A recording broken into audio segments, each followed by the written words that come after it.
Per usual, the director's schedule was packed tight. Having barely finished editing his previous film, Martin began writing the screenplay for the novel, Clockers. He quickly found some old acquaintances to fill the leading roles, John Turturro from The Color of Money, and Harvey Keitel, who had featured in most of Scorsese's films.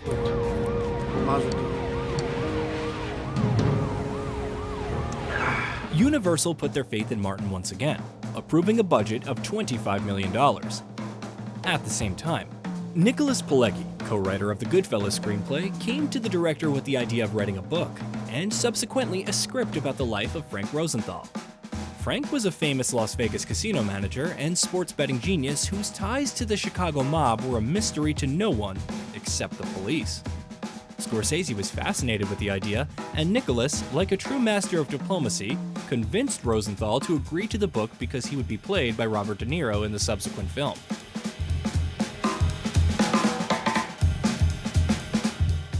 One month before shooting began on The Clockers, Martin lost interest in the film, instead becoming a producer and handing the director's reins over to a friend and protege from New York, Spike Lee. What the fuck happened? Martin suddenly saw an opening in his schedule, and he decided to fill it with Casino.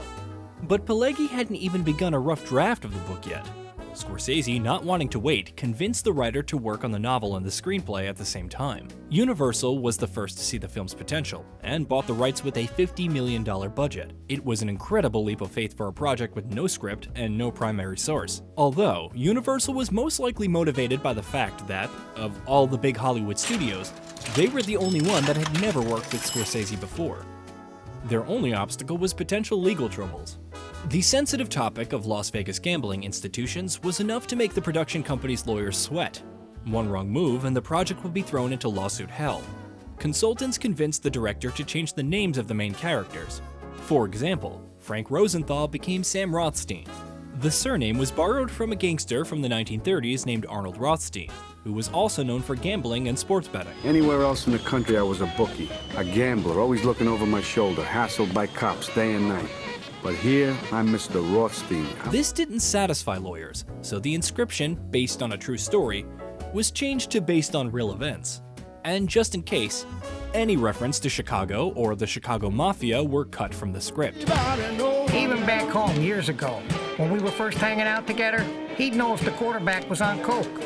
But the most significant change was the name of the casino itself. The story of the Stardust Casino was now that of the fictional Tangiers Casino. I was given one of the biggest casinos in Las Vegas to run, the Tangiers. However, there were a few clues scattered throughout the film for the observant viewer. The song Stardust can be heard on the film's soundtrack 3 times, the instrumental version at Ace and Ginger's wedding, the vocal version, and at the end of the closing credits.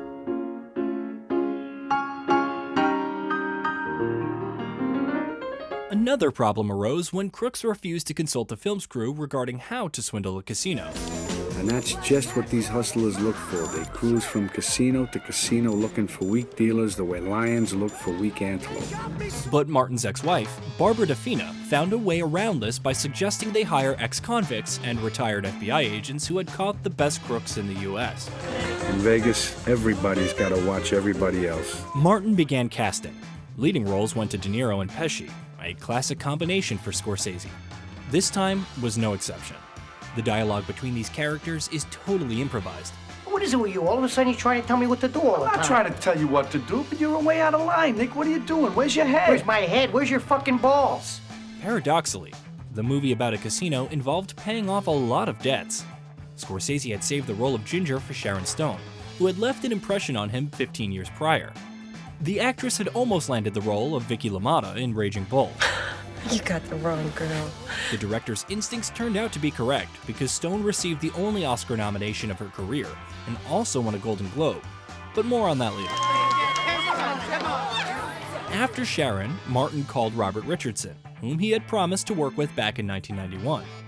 Together, they created the visual concept for the film, taking examples from the best films noir of John Alton, such as T-Men, Raw Deal, and Slightly Scarlet. Another allusion to the noir was the title sequence by Saul Bass, the most famous graphic designer in cinematic history, who had worked on films by Hitchcock, Kubrick, and now, for the fourth time, Martin Scorsese.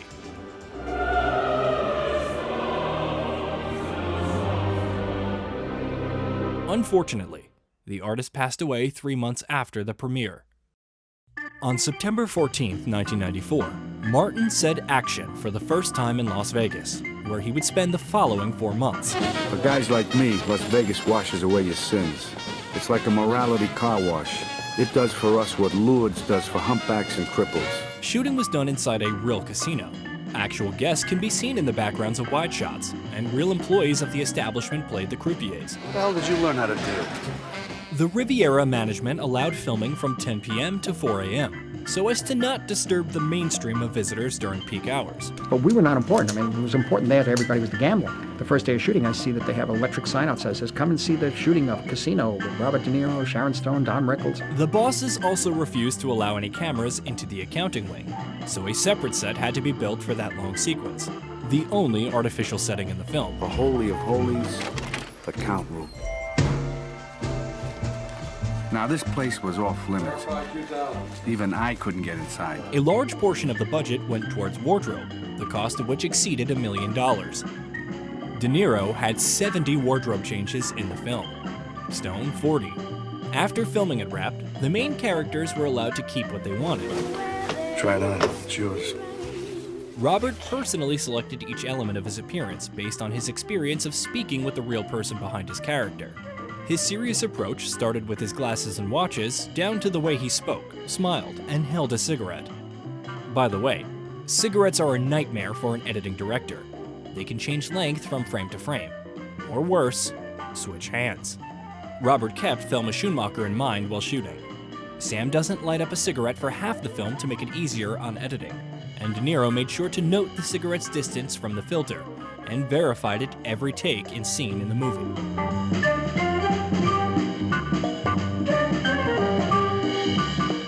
Joe Pesci's ability to transform into his character backfired.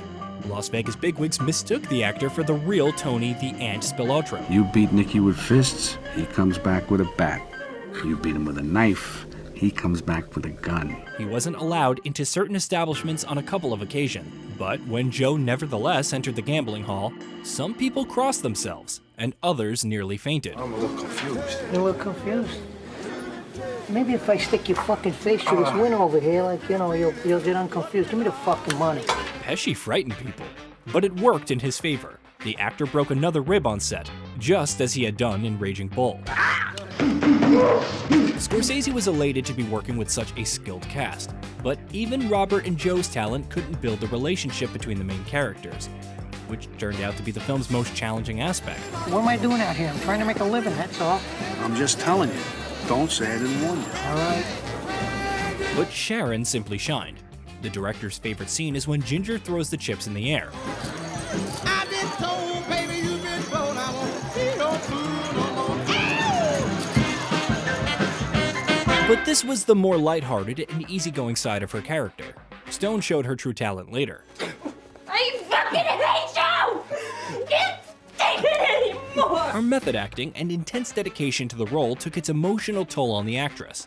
While shooting the phone booth scene, Martin would hold Sharon's hand in between takes to calm the actress, as she seemed to be teetering on the verge of hysteria. Marty sat on the dirt by my feet outside the phone booth so that I could go to Crazyville, but so that I could see him and touch him. Hi, it's me. This is who you wanted to talk to, right? Listen. Filming wrapped in January, and Martin immediately began the editing process.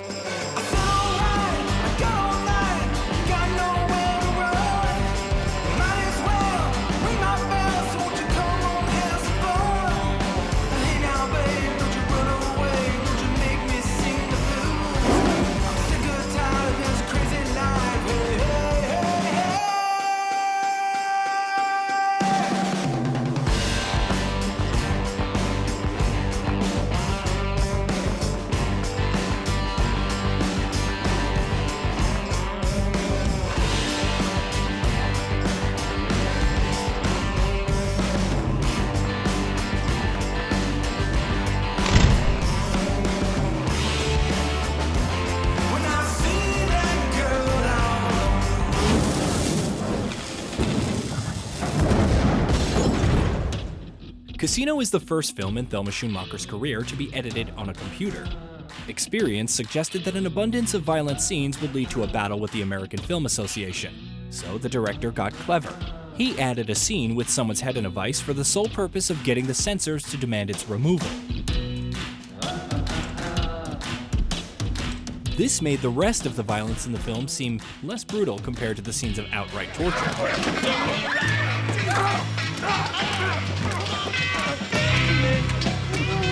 Surprisingly, they let the scene remain, but demanded that a couple of shots be cut from the bloodiest takes, after which Casino received its coveted R rating. The book and the film came out at the same time and supported each other's financial success. The movie grossed more than $115 million at the box office, but critics ignored it. Casino was considered a less impressive version of Goodfellas, and use of the same two lead actors confused audiences. Moviegoers debated whether it was a sequel or a standalone movie. In other words, I'm fucked. In so many words, yes. The film also disappointed when it came to awards. Only Sharon Stone was nominated for an Oscar. Scorsese himself described the film as a 3-hour story full of action and events, but absolutely devoid of plot. Thank you. Thanks for that compliment. So he didn't blame any of his colleagues for their lackluster reviews. He continued to work. The 4-hour documentary, A Personal Journey with Martin Scorsese Through American Films, is perhaps the best exploration of films from the 40s and 50s of the 20th century. I mean, over the years, I've discovered many an obscured film, and sometimes they were more inspirational than the prestigious films that were receiving all the attention at the time. The narrative even seems like a spontaneous interview, but it brings to life the legend of his incredible cinematic knowledge. It may have gone unnoticed at first, but a strange darkness crept into American films, a feeling of insecurity, disorientation, and foreboding, as though the ground could suddenly give way under your feet. Hey, do you like our work? Let us know with your like and comment. Push that subscribe button and share with your friends. If you want to support the project financially, become our sponsor on Patreon or YouTube sponsorship. Thank you.